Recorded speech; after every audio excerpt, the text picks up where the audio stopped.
El caso Cienfuegos sigue acaparando la atención en México y en el mundo. Los cargos por narcotráfico y lavado de activos contra el exsecretario de Defensa mexicano fueron desestimados en Estados Unidos después de un acuerdo bilateral con México. La liberación y deportación a México del general retirado revela los efectos de la política internacional en la lucha diaria de la guerra contra las drogas. ¿Cómo logró México que Estados Unidos retirara las acusaciones al exsecretario de Defensa, Salvador Cienfuegos Cepeda? ¿Cómo afecta este hecho las relaciones entre Estados Unidos y México y cuál será el futuro de estas tras la victoria de Joe Biden? Vamos a conversar de todo esto con Genaro Lozano, politólogo e internacionalista mexicano, profesor además en la Universidad Iberoamericana y columnista en Grupo Reforma de México. Genaro, gracias por acompañarnos. ¿Cómo estás, Silvia? Muy buenas tardes, buenos días desde aquí de México, buenas tardes para allá, Alemania. ¿Qué tal? Bueno, la noticia del retiro de cargos contra Salvador Cienfuegos fue recibida por muchos en tu país como un triunfo del gobierno de México, donde el presidente Andrés Manuel López Obrador agradeció al gobierno de Estados Unidos por, cito textual, escuchar nuestro planteamiento y rectificar. ¿Qué opinión te merece a ti? ¿Cómo lo ves? Pues mira, todo esto ha sido un verdadero embrollo que comenzó prácticamente a mediados del mes pasado, en donde tomó por sorpresa al país entero la captura, la detención del general Cienfuegos en un aeropuerto de Los Ángeles. Nadie lo tenía por hecho. Esto nunca había pasado en la historia de la relación bilateral.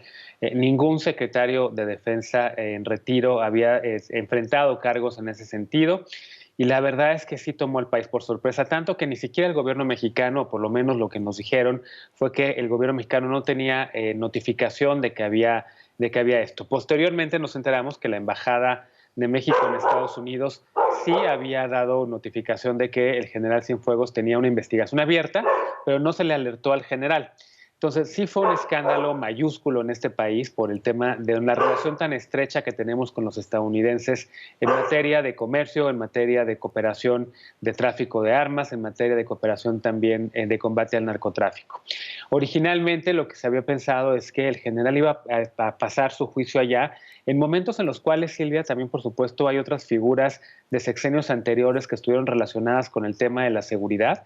El secretario de Seguridad de Felipe Calderón, Genaro García Luna, está también detenido en un tribunal en la ciudad de Nueva York, enfrentando también cargos de asociación delictuosa. Entonces, digamos que en la narrativa se juntaba todo y parecía que, en efecto, pues este país estaba completamente rebasado por las fuerzas del crimen. Ahora, después de un mes 30 días de haber estado encerrado en una prisión en Estados Unidos, regresa el general secretario a México, García Luna sigue estando allá, se le retiran los cargos y aquí en México se ve como un triunfo de la diplomacia mexicana por el cabildeo activo que hizo la Secretaría de Relaciones Exteriores, la diplomacia efectiva que tuvo el canciller Marcelo Ebrard, pero al mismo tiempo eso abre un problema gigantesco para el gobierno del presidente López Obrador, porque ahora lo que hay es en México una desconfianza tremenda de que el general vaya a ser realmente investigado por la Fiscalía General de la República.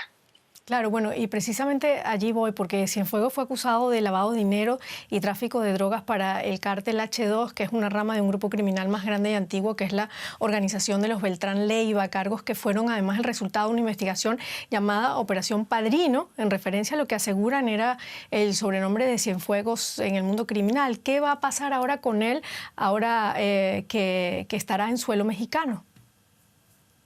Está en su casa.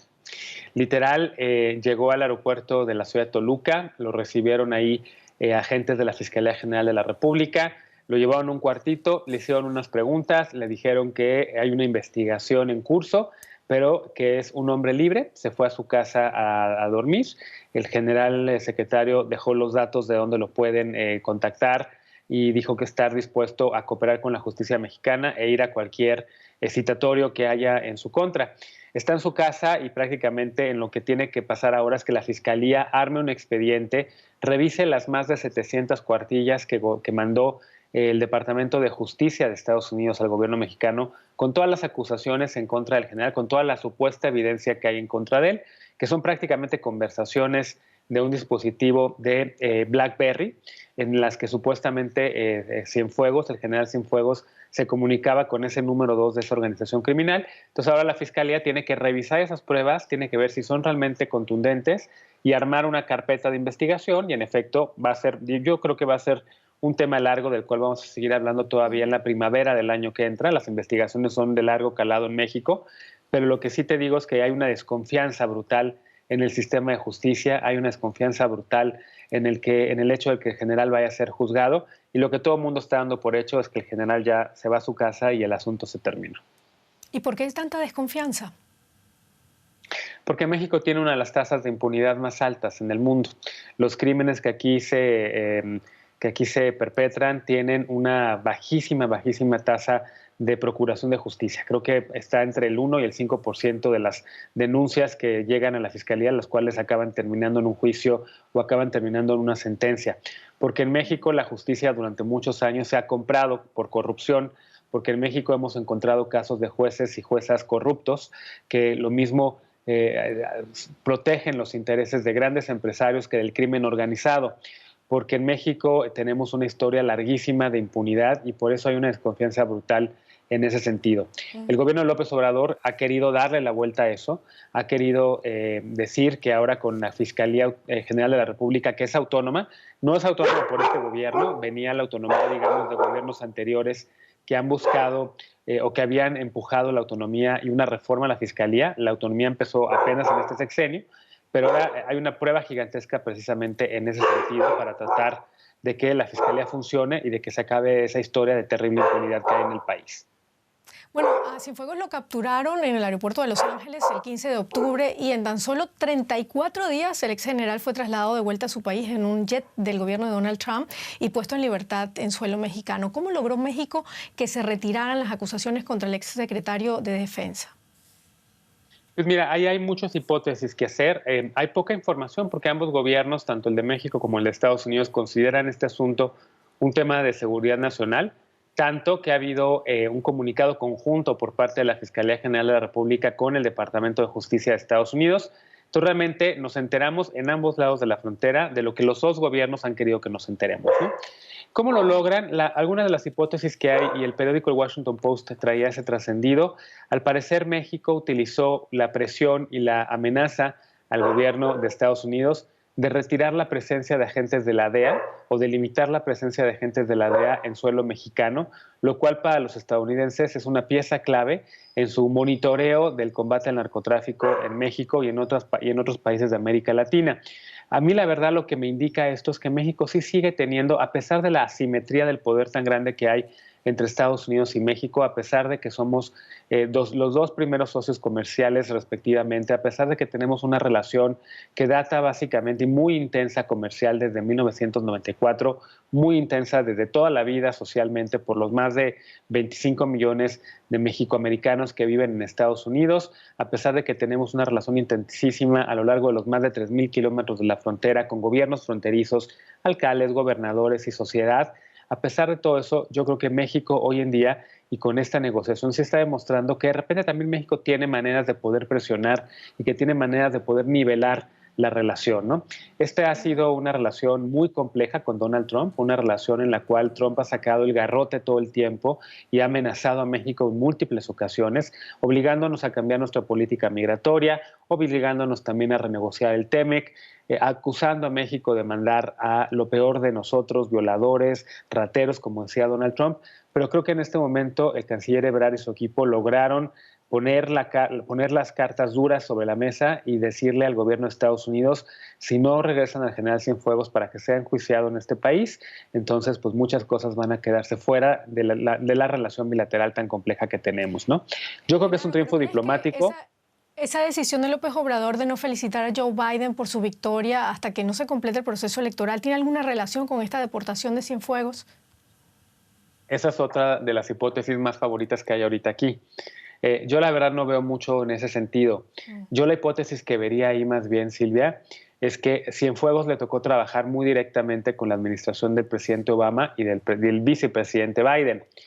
Cienfuegos, en caso de ser culpable, seguramente iba a empezar a hablar y seguramente podría haber dicho que en el gobierno de Estados Unidos también hay mucha corrupción, que en el gobierno de Estados Unidos, en las aduanas, en la Procuración de Justicia, en la misma DEA, en las agencias que combaten el tráfico de armas y demás, también hay moches, corrupción y demás, y que el general Cienfuegos conocía perfectamente bien dónde están esas fallas. Yo creo que el gobierno de Estados Unidos prefirió mejor decir que se vaya a México, que haga esto allá y que no ensucie o no vaya a causar ninguna duda sobre la administración que viene ahora del presidente Biden, ¿no? Yo creo que eso es la hipótesis con la que yo más me quedo confiado. Evidentemente el tema de que no haya felicitado todavía al presidente electo Biden es lo que aquí en México se está manejando muchísimo. Yo la verdad esa hipótesis la descarto, no la mezclaría, porque además Trump ya se va y yo creo que la acción de la DEA fue al margen incluso del conocimiento del presidente Trump. Pero ¿no crees que hubo entonces un acuerdo entre Donald Trump y Andrés Manuel López Obrador para deportar a Cienfuegos? Sí, a ver, el Departamento de Justicia de Estados Unidos depende del presidente, del Poder Ejecutivo, del presidente Trump. La Fiscalía en México ya no, ya es autónoma en teoría. Yo creo que sí hubo una presión por parte de la Cancillería mexicana, de la Secretaría de Relaciones Exteriores y el Departamento de Justicia que se pusieron de acuerdo. Esto, por supuesto, que fue un acuerdo. Tuvieron que mandarles también argumentos a la fiscal en Nueva York para decirle por qué se desestiman de los cargos y por qué el gobierno de Estados Unidos retiraba los cargos. Entonces, claro que seguro fue una negociación, pero no creo que sea por el tema de la felicitación. Yo creo que Trump le debe a México el hecho de que haya detenido a los migrantes centroamericanos, tal y como Trump quiso, de que se haya convertido a México en un tercer país seguro en los hechos, a pesar de no haberlo firmado, de que México haya renegociado el TEMEC. Yo creo que México ha tenido que lidiar con la administración más inestable que ha habido en los últimos años en Estados Unidos y que creo que en este momento pues sí lograron poder poner las cartas sobre la mesa y que si quieres también la administración tuvo que...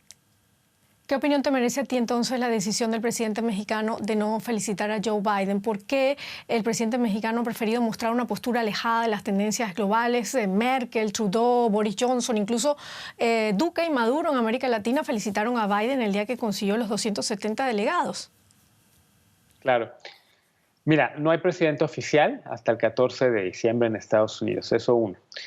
Dos, Trump ha gobernado en el último año y medio con acciones ejecutivas, dado que tiene una muy mala relación con un Congreso dominado por los demócratas.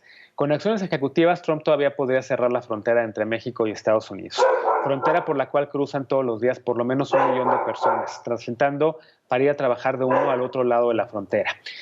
Trump podría cerrar el espacio aéreo. México y Estados Unidos son de los pocos países en donde uno puede tomar un avión todavía e ir y viajar a cualquier ciudad en ambos países.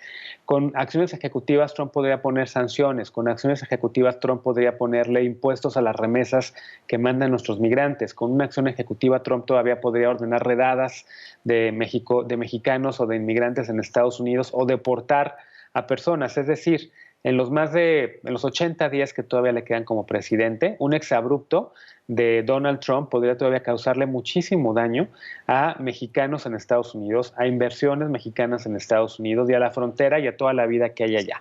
Entonces yo creo que ha sido una decisión de prudencia para tratar de proteger a nuestros intereses allá y creo que al mismo tiempo mal ejecutada, muy mal ejecutada, porque la Cancillería ha dicho una cosa, el presidente ha dicho otra y la Embajada de México en Estados Unidos una más. Entonces creo que una acción prudente con muy mala ejecución es lo que ha tenido ahorita, digamos, en el centro de la discusión y la polémica todo esto.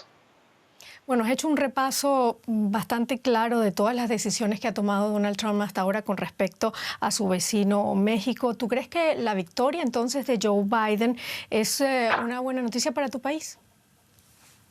Pues mira, en primer lugar es una gran noticia para los estadounidenses. Donald Trump le ha hecho tantísimo daño a la democracia de Estados Unidos que revertir muchas de las cosas que ha hecho ese señor va a costar generaciones.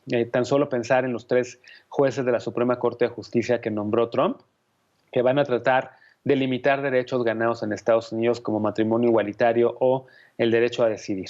Roe versus Wade, que viene desde el 73. Eso va a permear durante generaciones y va a hacer muchísimo daño.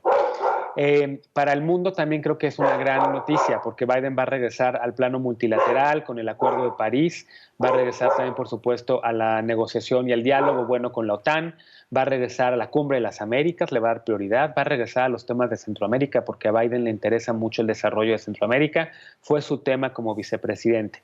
Para México veo oportunidades y veo retos. Para México veo oportunidades porque creo que tenemos un interés compartido en hacer que Centroamérica sea una región próspera.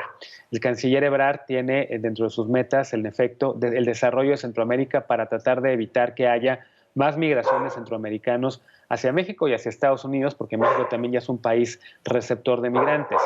Creo que va a haber coincidencias en eso, creo que va a haber coincidencias también en la defensa de derechos humanos, pero creo que va a haber diferencias en el Consejo de Seguridad de Naciones Unidas, donde vamos a compartir un asiento en los próximos 2 años. Creo que va a haber diferencias en la política de Venezuela, porque México se ha abstenido de condenar los derechos humanos o los abusos de los derechos humanos del régimen de Maduro, y Biden creo que va a poner el acento muy fuerte ahí.